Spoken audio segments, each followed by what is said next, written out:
YouTube. It's Brother Dennis. And today I give God all the glory for this day and every day that I get a chance to have a new beginning. Yep. Every day that God gives me breath in my body, I look at it as a chance of a new beginning. Yep. Live with purpose. That's my new motto. I got 40, 20, 24 bands. Yep. Got them today. Today's Saturday, 30th. Yeah. Today the 30th? Yeah, today's the 30th. Saturday the 30th. So, numbers I got, nothing spectacular. It's 24,000. What do I got? 50, 250 to 289. And then I'm going to join this other club, GFL Club, Gold Leaf Club. GLF, yeah, Gold Leaf Flyer, something like that. But they're close to my house. But they're going to be the secondary club. Fayetteville Racing Club is always going to be my first priority as of right now. I just, I made a commitment. I like sticking to my word. But I bought my pigeon food now. I get Lizzie May. It was called Lizzie May Pigeon Food. I get it from a guy named Jerry, and he flies out of that club. He gave me an open invite. They actually gifted me a hen when I was over there picking my food up. And it's not expensive, like $100 to join, and you get like 50 bands or 100 bands with the $100. It's like a crazy thing. It's like they're not in for the money at all. They just like flying, like a hobby club, and that's what I'm gonna fly. And their club is a hobby club, just to get more practice and be around more people, have a chance to get mentored more by a lot more different people and all that. But while I'm here, I've been trying to handle my birds more, get them more comfortable with me. They're kind of a little flighty still around me.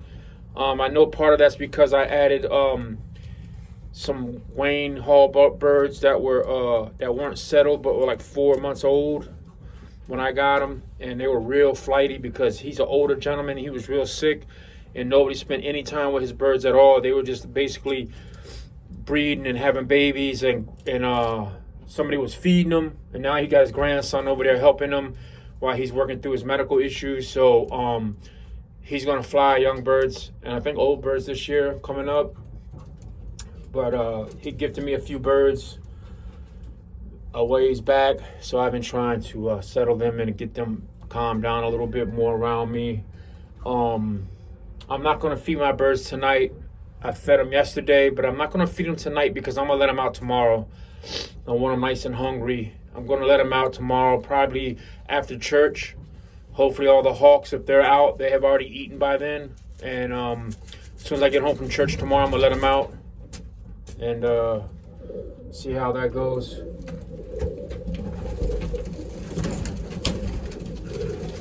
All right, so I got a bird here. This is I guess this is a dark check or blue check. All right, I don't know. Try to get y'all. All right, so this is an actual bird that is a repeat breeding of Captain. So this is Mike from Rocky Ridge. Let me try to adjust the camera without knocking it down. See if I can get a little lower. Yep, and of course I knocked it down off the thing. But oh, sorry, buddy. I don't know if it's a hen or a cock yet, but nice bird. Let me see the band number. I don't have my glasses on, but this band number. And the reason why I'm looking at the band number, okay, so this is 64. So I started with 50, 750. So this is 764. So this bird is, I think, the third round off that pair, second or third round. And it's a nice bird, been eaten. So it's going to be one of my late hatches. That's going to be on my old bird team.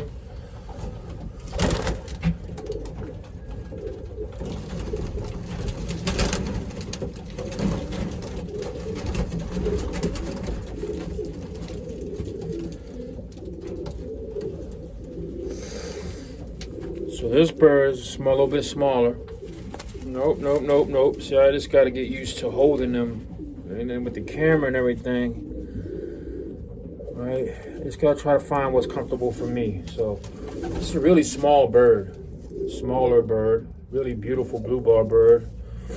Right? And this bird, it has a black band on it. So that means this bird's father is from Curtis, from Air Champ Lofts, and the mother came from Mike from Rocky Ridge. And really good looking bird, like really good looking bird. Looks like the wing, the 10th flight's got a nick in it. But that's what happens when you have wire in your loft. Sometimes you nick the wings. It has one white flight at the end there. Oh, it's growing the 9th end. So it's a very beautiful bird. These birds are bred here now. This is my first season, which was really a practice season for me, breeding birds. So let's see if I can catch a different bird.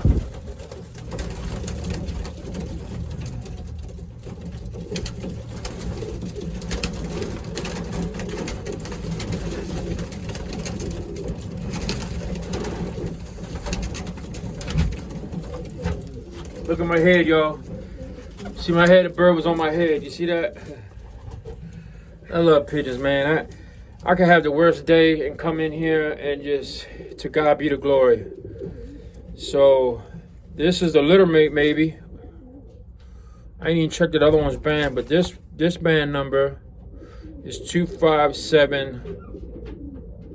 I don't have my glasses on, but I think it's 25780. Now this is a Foy's band. So that means I used the 20 bands that I had, and then I used like 5 or 6 Foy bands. So this bird was born here.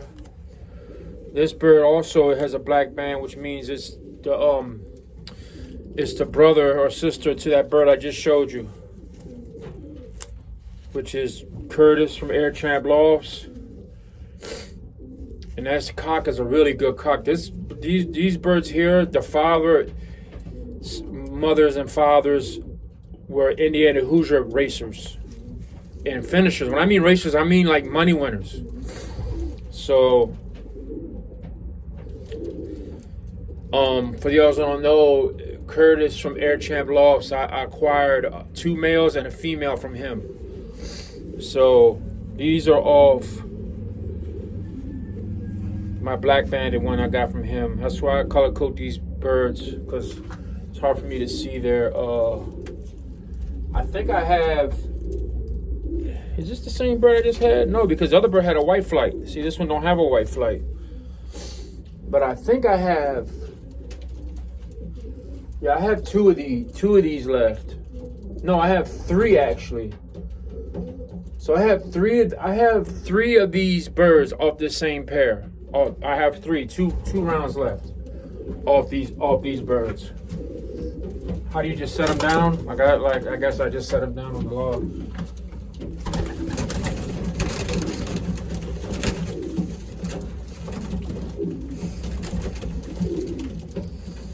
So this is a late hatch, but I did. Well, this bird, those 3 were born here. This one's not. This is from the loft of Tom Barnhart. So this bird came to me a couple months ago as a squeaker. So this really is a young bird. So I got 4 of these birds, and we'll see how they fly in training. This one's really small. Look at that. And it's like, I don't think it's because it's that young. I think it's just going to be a small bird. Purple band means Tom Barnhart. So it's a very small bird. It's already settled. It's really small. So I'm worried about Hawks getting this one, just because he should be agile and fast, but he's really small, easy to overpower. Probably hard to get away if they grab him. But So I've been trying to handle my birds, get them a little bit more calmer, right? They all got life though. They want to fly. They want to get away from me. So I don't want them tame to the point where they just in a race they see people and then they want to land and try to get become park pigeons. You want them to be competitive and race. Small. It's a dark bird, dark check maybe. Very dark check, I guess. It's a beautiful bird though, man. I love pigeons. It's almost like it hurts me so deeply when I lose pigeons because I love them so much. Let's see what else we can catch.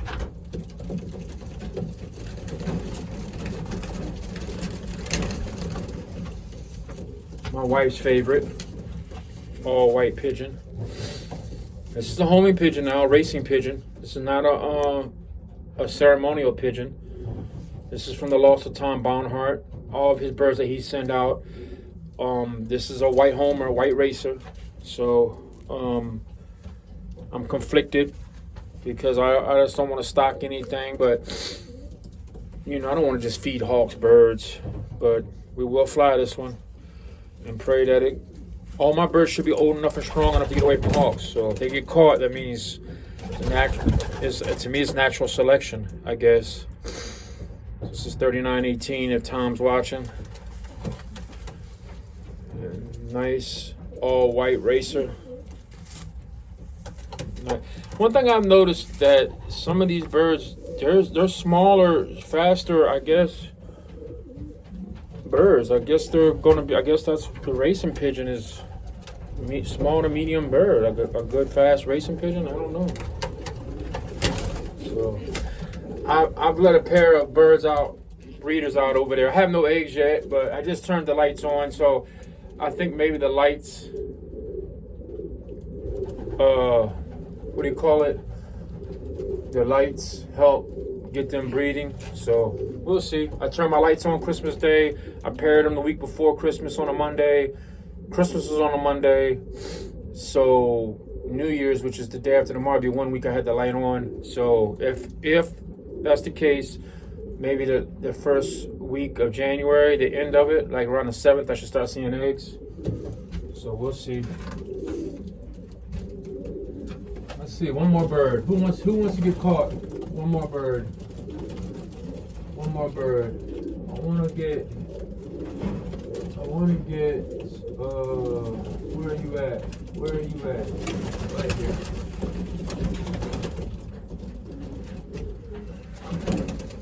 I want to show you this bird. This is a Mr. 500 bird. The only one I have left off of him. Adrian P. bloodline. My very first birds that I bred. And this was a late hatch off of him. My very first birds I owned. Like I said, this one is a Foy's band also. 76. Yeah. So the thing about this little blue ball bird here is, like I said, Adrian P. bloodline, 500-mile racer he was. Mr. 500, raced only as a young bird, and then he gifted him to me. The thing about this bird is, I'll try to show you in a minute because it might get away. This bird is the bird that my dog attacked or caught. This bird it liked to forage on the ground, and my dog caught it. I think this bird's a cock. And one of the wings was ripped up and chest was punctured right there, and it's healed up now, so it made a full recovery. Also, this bird as a squeaker was splashed by some hawks and was out of the loft for like 2 days and returned. I thought the hawk got it, but it didn't. And then like a couple of days later, my dog caught it. So birds had it rough. It's a Mr. 500 kid, but like I said, I got high hopes for my birds, man. Like I'm gonna let them out tomorrow. I'm gonna let them out. They all feel good in my hand. They feel like they're heavy, not heavy, but like I don't feel the keel bone is prominent. So I think I'm getting the feed a little bit better. Plus it's winter. You don't want your birds real skinny in the winter, do you? It's like my dogs, I try to add a couple pounds in the winter. So with the birds and my chickens. I try to do the same just to give them some insulation. But this is a Mr. 500, an Adrian P bird. I believe this is a cock. So I want to have good success this old bird season with young birds. Now, obviously, when the longer races happen, the real long races, depending on how the birds do through the first couple races, I'll selectively race my birds. I'm just not going to just sacrifice birds to be racing. You know what I mean? So I do want to say that I'm trying to learn responsibly. And I will be sending some birds from my best bred pairs to one-off races. That way, when I get them back, if they let's say they succeed, right? They do really well. I get them back. They'll be the foundation of my loft. Like Curtis, like the Indiana Hoosier bloodlines, or Adrian P. All my birds that I have breeding right now, I don't mind owning, foundation birds off them. I don't have any parking lot pigeons, I call them. I really don't. I don't get into pedigrees like that, but all my birds come from respectable, seasoned birdmen. So and they're not going to trash their name by giving me trashy birds. They're going to give me the best birds that they can give me, because they want me to succeed, and because I'm going to get on YouTube and say, hey, I got great birds from guess who? Adrian, Curtis, Mike, James. I got great birds from these guys. Am I leaving anybody out? I apologize. Tom from Wayne. Who else I get birds from? Tommy. I get on here and I say, man, they gave me great birds. They really helped me out. I'm going to get on here and say, hey, I sent birds from so-and-so to one-off races and none of them finished. So you can't blame that on me, right? You can't blame it on me. If I take a bird that you gave me, or a pair that you gave me, breed it, send it to a one-off race where supposedly the whole playing field is even, so it's bird against bird, right? And your birds, they fail to finish, or they finish last, or whatever consistently, right? Then that has nothing to do with me club flying your birds and they come up last, because I know I'm not a good trainer yet. In my training program, I'm still developing it. But that's why my plan is to send birds to one-off races to see what kind of quality my breeders are putting out. Now, if my birds can do well in one-off races and crappy in club races, then most likely it's my fault. But if they can't do either or, most likely I need better breeders. So we'll go from that. Now, I will say this one disclaimer. Mike from Rocky Ridge told me when I acquired the birds from him, that he was moving off the birds. Those birds are really good birds, but he was unsure of their pedigrees, so that's why he was moving off of them. So, and then I'm going to move off of them. If they produce me good birds, like Mr. 500 produced Captain. Captain was a good bird. So if they produce me good birds, I'm going to keep them. If they don't produce me good birds, I'll start a pedigree now, moving forward. But if they don't produce good birds, then I'm not going to keep them. I'll move them over, try to resettle them, or somebody told me that pigeons taste good, so I don't know if I plan on eating any of my racing pigeons. But video's getting about 20 minutes long, and I just want to say, man, God bless everybody, and every day's a chance for a new beginning. Live life with a purpose. Race your birds with a purpose, like Matus Law say. That's his saying. Race them with a purpose. But, take it a step further. Live life with a purpose, right? Be kind to each other. Love everybody. Peace.